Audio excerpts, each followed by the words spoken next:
All right, guys, I'm going to talk a little bit about hitting. I'm going to talk a little bit about some mechanical items that I really like to focus on during the swing, and then I'm going to demonstrate 3 or 4 drills that I think that will really help those items and really go from there. So the first thing I want to talk about, there's 3 mechanical items that I really try to focus on with the guys that I work with, the practices that we do, and the team, stuff like that. Okay, they're very simple. The first thing I always want to talk about is I want to get separation with your hands on your load. Okay, it's very easy, very simple, but I ask a lot of guys, hey, young hitters, what's your load? And the most common answer I get is they lean back to do it. Okay, so when a hitter leans back to me, that's a lot of head movement back, and then when I hit, that's a lot of head movement forward. Okay, I want to control that body and that head as much as I can. I'll get into that here in a second. But the biggest thing I want to do, I want to get those hands back in a power position right there. And the key word I use right there is separation. Okay, I want to separate my hands from my body to get into a power position. Okay, a key that I really look for is when you do get that separation, I want that knob pointed down at the catcher. Okay, you'll see a lot of guys, young hitters, sometimes they'll get their hands back, but that knob's here. Sometimes it's going to be back here. That's all going to affect the bat path into that accelerated swing. Okay, so that's the first thing I talk with on everybody is trying to get the hands going back on the load and getting that separation. Okay, the second thing that I really try to focus on is trying to keep that head and that body as still as I can, which I just mentioned. Okay, the key to that is the more controlled, the more still you can keep that body and that head, the easier it is for the movements in the swing to work. Okay, the more you move your head, you're also moving your eyes. When you move your eyes, it's tougher to see that pitch coming at you. So the more controlled you can keep your head, easier it's going to be to see, easier it's going to be for all those movements to fire and trigger off that.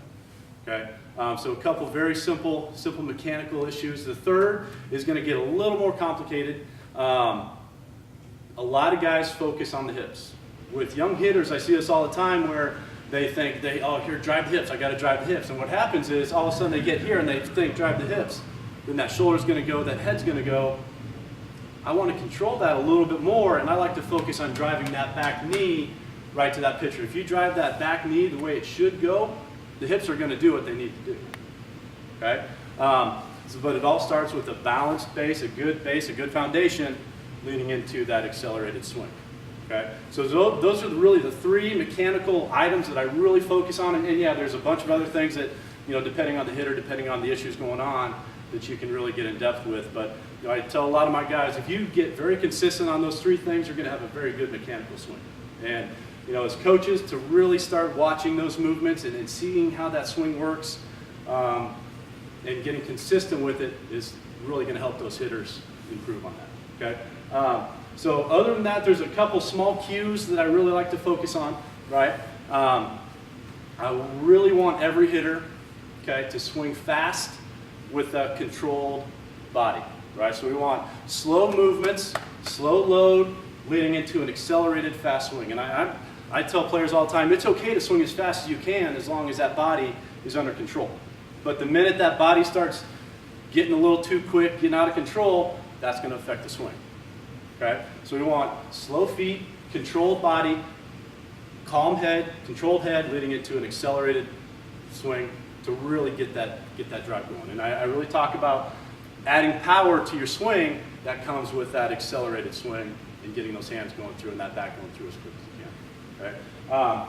So the last really cue that I want to really go off of is I want to talk about bat path real quick. So depending on the hitting coach that you talk to, you might hear a couple different things. Okay? So I'm going to talk really quickly about what I like to do.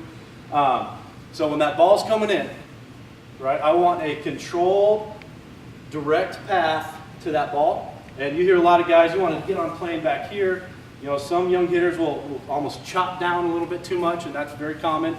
But when that ball's coming in, I want a direct path. There's contact. Then I want to finish above that point of contact. Okay, you'll see a lot of young hitters, and the launch angle craze. A lot of guys are trying to get back here and then trying to lift it up. And to me, I want hitters to swing fast, to hit it hard. I don't really care about trying to get that ball in the air. I think if you just really focus on swinging fast to hit it hard, then good things will happen. okay? But it comes into direct path, and then I always say about maybe 6 to 8 inches before that point of contact, that's when you want to get on plane. So if my bat right here is that ball, I want to come direct path, then I want to get on plane right about here. There's my contact with the ball, then I finish up. Okay? So you'll see a lot of hitters, well, you know, I showed coming here to swing up. You'll also see a lot of hitters coming here, there's contact, then they're finishing down. And you don't get the efficient swing to really start driving the ball with that path. So you get those mechanical items going with that swing path and swinging fast.